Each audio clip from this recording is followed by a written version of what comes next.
घर की लड़ाइयाँ कितनी भी हो, लेकिन ये भी सच है कि किसी पर कोई आपत्ति हो तो अपना ही परिवार साथ देता है। भैया, मेरे पीछे पुलिस लगी है, प्लीज मुझे बचा लो। रवि और राज दो भाई, लेकिन दोनों में कभी नहीं पटी। अरे क्या हुआ छोटे, क्या कर दिया तूने? अरे कुछ नहीं भैया, मेरा दोस्त है ना राजू, वो मुझे लेकर बैंक गया था। मुझे नहीं पता भैया कि वो वहाँ बैंक लूटने जा रहा है। मैं उसके साथ बैंक में घुसते ही सीसीटीवी कैमरे में दिख गया हूँ। अब पुलिस मुझे ढूंढ रही है भैया, मुझे बचा लो। राज कुछ सोचता है, फिर कहता है, ओके, तुम यहीं रुको, मेरा एक दोस्त पुलिस में है, मैं बात करता हूँ। तभी वहाँ रवि की बीवी राज की बीवी के साथ आ जाती है। तुम लोगों के घर जब तक पुलिस का आना जाना है, बच्चों को यहीं छोड़ दो, उन पर असर ठीक नहीं पड़ेगा। तभी वहाँ पुलिस आ जाती है। चलो चलो, कौन है रवि, थाने चलो। मैंने कुछ नहीं किया, मुझे कुछ नहीं पता। अरे वो तो पुलिस स्टेशन चलकर ही पता चलेगा कि कुछ पता है कि नहीं, चलो। कहानी का फ्लैशबैक। भैया, मुझे मेरे मकान में हक चाहिए ही चाहिए। अरे लेकिन छोटे, अभी मेरे बच्चों पर काफ़ी खर्चा है, तेरी भाभी की भी तबीयत ठीक नहीं रहती, बजट बिल्कुल नहीं है कि मैं अलग होकर रहूं। देख लो भैया, 1 महीना है तुम्हारे पास, जल्दी से घर खाली कर दो। अरे कैसी बात कर रहे हैं भैया, मेरे शरीर में अभी इतनी हिम्मत भी नहीं कि घर को खाली करें। तो क्यों अपना पोषण बेचा भाभी? अरे तुम तो जानती हो, पिताजी की बीमारी के कारण उन्हें हमारी ज़रूरत थी, कैसे आते पैसे। ससुर जी तो बूढ़े थे भाभी, उनकी बीमारी में भी पैसे लगाना कौन सा अकल का काम था। तो क्या पिताजी को मैं मरने के लिए छोड़ देता? अरे रवि, तू तो समझ, पापा को हमारी ज़रूरत थी, उन्होंने हमारे लिए हर वो काम किया जिससे हमें खुशी मिले। बैक टू रवि, जो जेल में बैठा है। ये मैंने क्या कर दिया था? मैं ना पिता का हुआ ना ही भैया का। मेरे साथ जो हो रहा है ठीक ही हो रहा है। तभी वहां पुलिस वाला आता है। रवि, तुमसे कोई मिलने आया है। भाभी, आप यहाँ क्यों आई? पुलिस स्टेशन है ये भाभी। भैया, आपकी जगह मेरा भाई होता तो क्या मैं नहीं आती? अच्छा, ये खाना ले लीजिए, खा लीजिएगा। आपके भैया लगे हैं वकीलों और पुलिस वालों से बात करने में, डरने की कोई बात नहीं। जब आपने गुनाह किया ही नहीं तो सज़ा भी नहीं मिलेगी। रवि भाभी को देखकर रोने लगता है। घर में साक्षी चुपचाप बैठी होती है कि तभी सोनम कहती है, अरे साक्षी, क्या हुआ, परेशान क्यों हो रही हो? भाभी, अभी अभी पुलिस स्टेशन से खबर आई है, इन्हें बड़े जेल में शिफ्ट किया जा रहा है। मैं क्या करूंगी भाभी? रो मत, हम अच्छे से अच्छा वकील करेंगे। लेकिन उसमें तो बड़े पैसे लगेंगे दीदी, हम इतना पैसा कहाँ से लाएंगे? अरे क्यों, ये मकान है ना, और मेरे कुछ गहने भी हैं।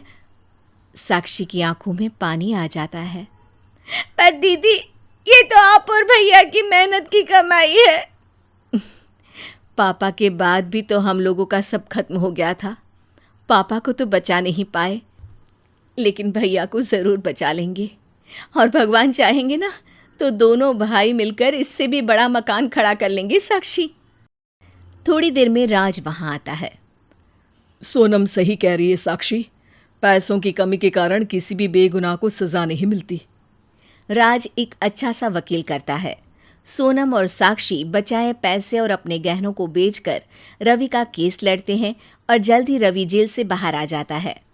रवि राज को गले लगाकर कहता है, भैया मुझे माफ़ कर दो, मुझे साक्षी ने सब कुछ बताया है।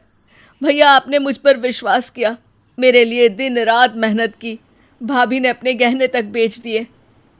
भैया, आपने तो पापा के लिए भी पैसे नहीं देखे, लेकिन मैं बहुत ही सेल्फिश निकला। भैया, एक आखिरी बार मुझे माफ़ कर दो, मैं शर्मिंदा हूँ।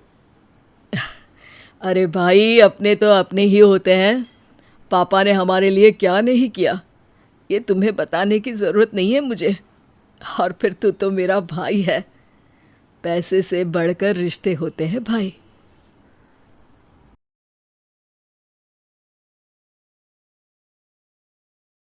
पीले दांत वाली बहू।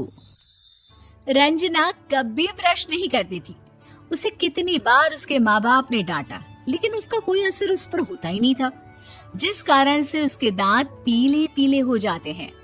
शादी के बाद अरे बहू, वैसे तो तुझ में कोई कमी नहीं है, पर तेरे दांत इतने पीले कैसे हैं बेटा? कैसे मतलब? कोई सर्जरी थोड़ी ना कराइए। वो तो क्या नाम, मैं ब्रश नहीं करती थी तो पीले हो गए। अब क्या करूं? आप कहें तो लाल करवा लूं या फिर काले? यार ये क्या है, क्यों माँ से लड़ रही हो? लड़ रही हूँ? अरे मैं लड़ रही हूँ या ये बोल रही है कि दांत पीले हैं, पीले। अरे तपस्या थोड़ी ना की है इन्हें पीले करने के लिए। बकायदा ब्रश नहीं किया है 20 साल तक, तब जाकर।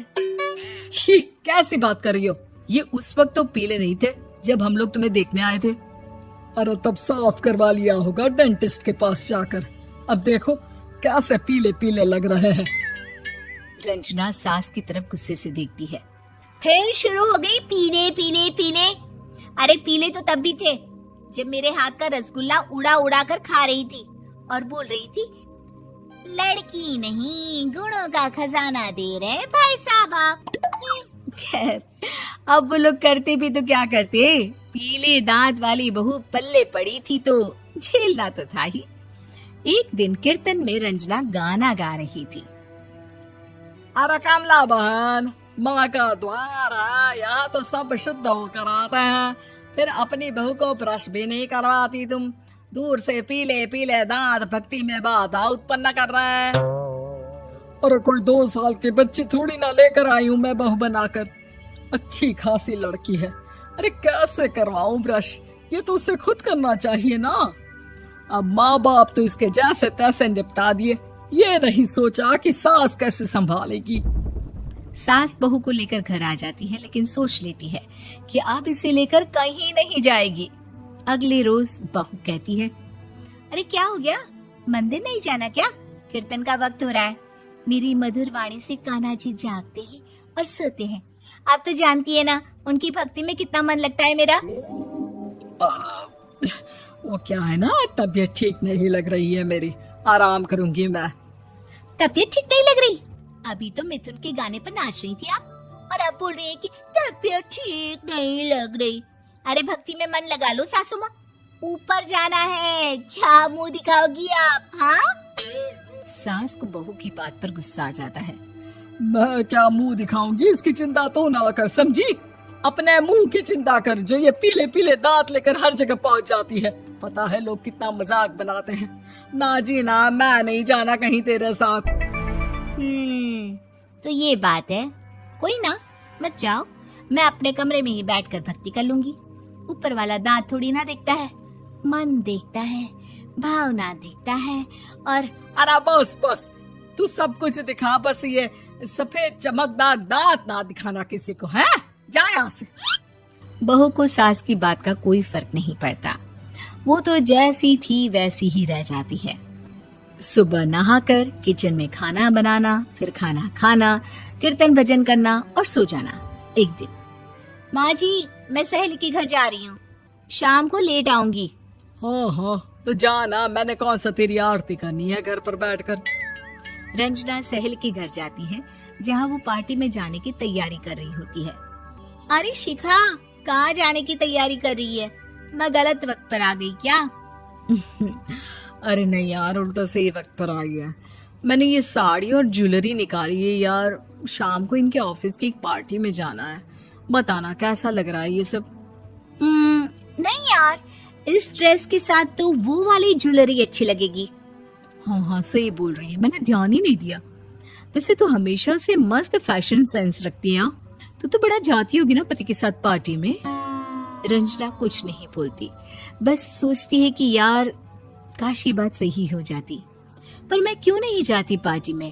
क्या इन लोगों की कोई पार्टी होती नहीं होगी? रंजना घर आती है और रात में पति से सवाल करती है, एक बात बताइए, आप मुझे किसी पार्टी में क्यों नहीं ले जाते? क्या आपके यहाँ ऑफिस में पार्टी नहीं होती? पति बेचारा क्या कहता कि दांत पीले हैं तुम्हारे इसलिए। अरे कोई पार्टी होती नहीं हम लोगों के ऑफिस में, तो कहाँ से लेकर जाऊं? और मार्केट, मॉल, कहीं वीकेंड घूमना, कहीं तो। अरे यार सारे हफ्ते में एक छुट्टी मिलती है, तो सोचता हूँ कि आराम ही कर लूं। क्यों? रंजना मन मार के रह जाती है। पहले कभी सास के साथ मंदिर जाया करती थी, लेकिन वो भी सास ने ले जाना बंद कर दिया। घर बैठी बैठी रंजना बोर हो जाती है। तभी उसे आइडिया आता है और वो मायके जाने का सोचती है।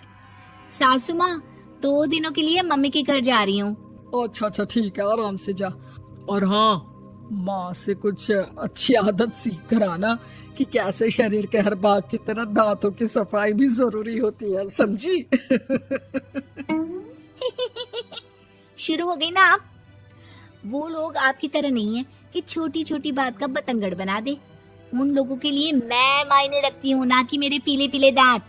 रंजना माँ को बिना बताए उन लोगों को सरप्राइज देती है, लेकिन जैसे ही वो दरवाजे पर पहुंचती है, अंदर देखती है कि घर वाले कहीं जा रहे होते हैं। अब माँ, काश रंजना दीदी के दांतों वाली प्रॉब्लम नहीं होती, तो वो भी हम लोगों के साथ चलती ना बुआ जी की बेटी की शादी में। हाँ बेटा, लेकिन अब उसे कौन समझाए कि उसको उसके पीले दांत नहीं दिखते, लेकिन उसके आसपास के लोगों को कितना एम्बैरेसिंग फील कराते हैं।